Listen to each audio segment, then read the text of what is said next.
Ej, posel je del tvojega lifea, sam praviš, da si boss. Nasploh, da jim povej, ko ti gledaš na glasbo kot na posel v Sloveniji. A lahko en MC preživi v Sloveniji z glasbo? Kaj ti misliš? Lahko, sam spet je ful, vse veš, ful je enih stvari upletenih. Mali MC-ov v Sloveniji, ko živijo, ampak živijo od tega. Pač jih je eno par, ampak ni zdaj dovolj, da posnameš samo en CD, pa ga, ne vem, vržeš na YouTube, pa ga prodajaš in misliš, da boš zdaj zaživel od tega.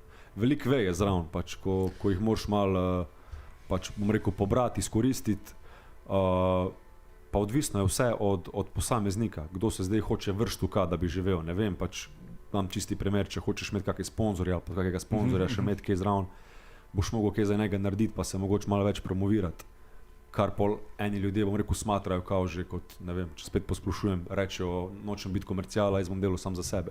Noben problem, deli za sebe, sam problem je to, da pol ti ljudje, ko ne dobijo, ne vem, plačan špil ali pa ko hočejo biti plačan špil, se bunijo, ampak to je pa glih poluna stvar. To je to, v bistvu. Ja, ne delajo na marketingu, ker...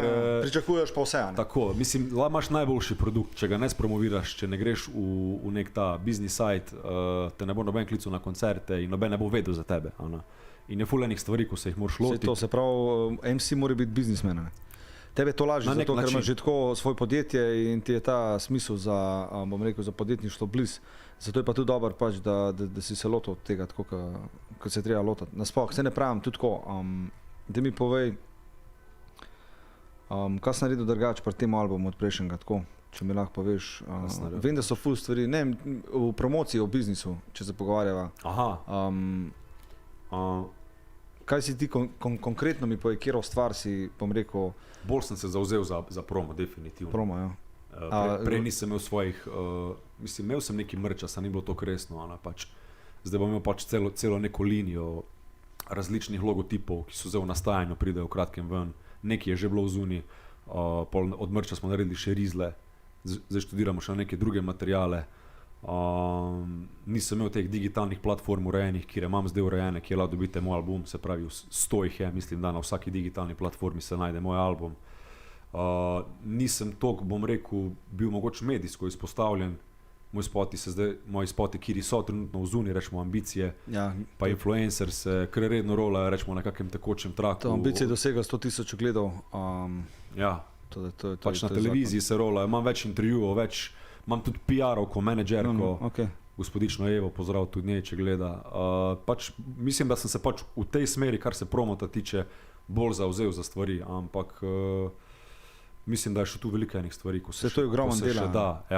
Ogromno dela. Ja, veš da je, mislim, če hočeš kaj, moraš malo pač bolj, se pravim, v svoje roke vzeti ene stvari, pa tudi definitivno več sem vložil v videe, pa v samo kvaliteto CD-ja, v studio, vse to, mislim, to vse košta, v bite, pač in pol je pol nek sklop vsega tega, da se mi pol tudi obrestuje. Kje se vidi tada čez 3 leta?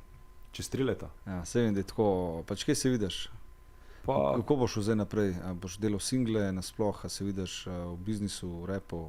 Definitivno vidim svoje SP malo še razširiti z različnimi dejavnostmi, kjer imam pač še v planu, poleg unih prvotnih, s katerimi sem začel, definitivno vidim še vsaj 2 albuma, en je že na polovici. Se pravi enega na let, da bi dal, tako rekoč. Recimo, ja.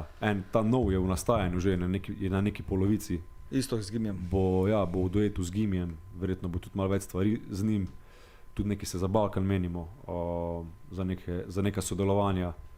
Tako da jaz mislim pač tada bo sam upgrade v svoje delo in vse, kar dela. Vse, kar dela.